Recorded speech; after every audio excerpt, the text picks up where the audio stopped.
Bhojpuri industry में power star Pawan Singh और डिम्पल सिंह की जोड़ी को भोजपुरी की सबसे लकीएस्ट जोड़ी माना जाता है। इन दोनों ने अब तक कई ऐसे गाने, सुपरहिट गाने दिए हैं, कई सालों तक याद रखे जाएंगे। फिर चाहे वो आ जाइए 5 के या फिर हरी हरी ओढ़नी हो, चाहे मीठा मीठा बात है कमरिया हो, इन दोनों की जोड़ी हमेशा सुपरहिट रही है। और इस बार ये दोनों एक साथ फिर आ रहे हैं DRS म्यूज़िक के एक एल्बम में, और ये गाना बहुत ही धमाकेदार, बहुत ही रॉकिंग होने वाला है।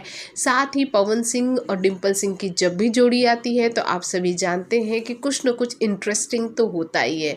इस बार पवन सिंह की जोड़ी डिम्पल सिंह के साथ आपको स्टेज पर भी दिखेगी, क्योंकि ये दोनों एक साथ एक स्टेज शो भी बहुत जल्द करने जा रहे हैं। वैसे आप ये जो तस्वीर देख रहे हैं, ये पवन सिंह के हाल ही में शूट हुए गाने की है जो डिम्पल सिंह के साथ है।